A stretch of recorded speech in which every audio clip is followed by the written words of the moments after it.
All right, so I don't know. I'm feeling good today, and I just did the inside crescent kick video. As you can tell, I'm wearing the same outfit. Um, so why not go ahead and do the outside or reverse crescent kick as well? It's a logical progression, and I personally like the kick. Um, and I think it's something that's just kind of fun to pull off once you're ready for it. So let me play around with that, and hopefully you guys get something out of this as well. So. In the previous video, I was talking about the inside crescent kick, which comes from the outside of the body, across your target, across your midline, across your body. So it comes from the outside in. So the name of the kick really denotes the direction it's going in. It's moving inside. Well, as you might be able to imagine, the outside crescent kick is the opposite of that. So it's going to come from the inside out. So I have to cross my body kind of to set it up, and then it comes back out. So I'll show you the kick, and then I'll kind of break it down, so hopefully you can get some kind of an idea of what it's all about. So, and personally this is one of my favorite kicks too, so that's another reason why I wanted to do a video on it.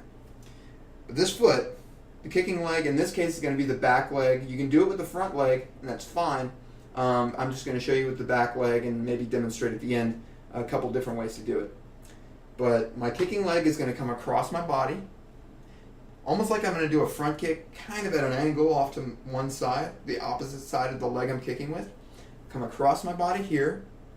My other leg's going to pivot just a little bit to give my hip some room, give my leg some room to come through. It turns out this leg comes across, and then I pick this knee up and I start kicking this foot out like I'm doing a front kick, but as I do, I draw this foot across. So it's almost like I'm waving. You know, I'm kind of just saying hi to whoever's in front of me. So done a little faster, it's going to look something like this. This leg's going to come over to my left side and across to my right. So it makes a circle, or sort of an arc. It's going to look like this. Again, knee is going to come up. My leg stays bent. My leg's kind of relaxed. At least the lower leg is kind of relaxed. And then I snap the knee out as I'm pulling my leg across. Again, keeping the hands up. I'm going to turn my body a little bit as I open this hip up and bring this foot across. Here. So it's important to talk about which part of the foot I'm actually hitting with. With the inside crescent kick, I was hitting with the sole of my foot. So if this is my foot here, it's like I'm slapping somebody. And the practice drill, in fact, was giving yourself a high five, palm to palm or sole to palm in this case. Like that. Well, in this case, with an outside or a reverse crescent kick, I'm kind of hitting with the outer edge of the foot. So if this is my foot here, I'm kind of hitting with this outer edge. So it's a sort of a smaller contact area, and if landed right, it can sting pretty well. So don't underestimate any of these kicks, even if you feel like you're not really powerful with them just yet. It takes some time. It took me years before I finally figured out how to do this with any kind of power. So don't worry about that. I learned it as a white belt, and I was like a red belt before I could really do it decently at all. So, you know, Rome wasn't built in a day. Again, I'm going to come across.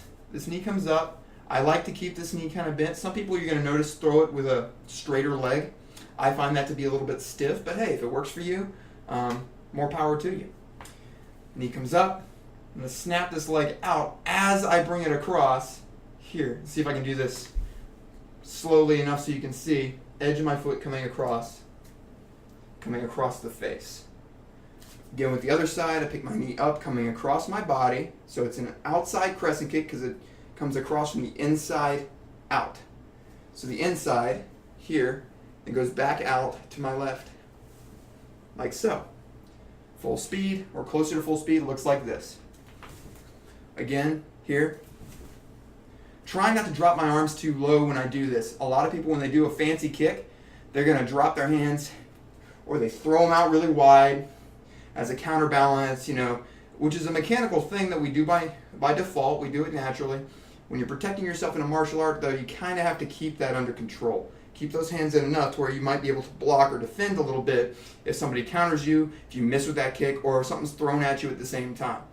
So again, I'm coming across here, right? Now you notice, unlike the inside crescent kick where when I kicked, I landed with my foot forward, this time I came through, and landed with that foot behind me again.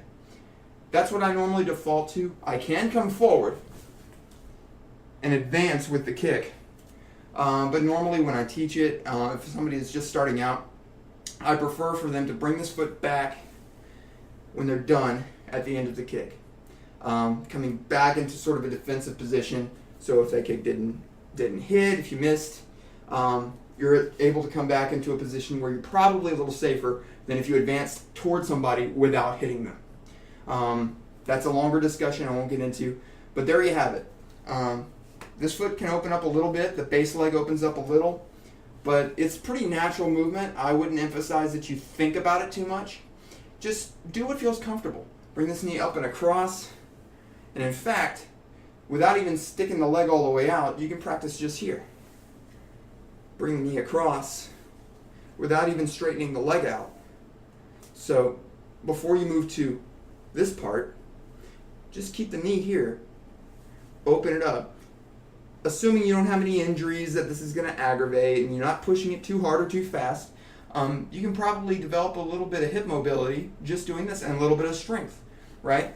Just picking this knee up, opening it out.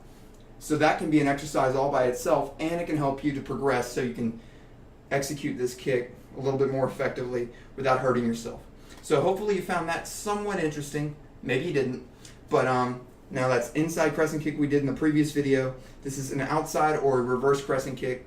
Hopefully you found that useful. And now that you got both of those and the front kick, the next kick I'll probably do that this progresses nicely into is the axe kick, which is my very favorite kick. So thanks for watching.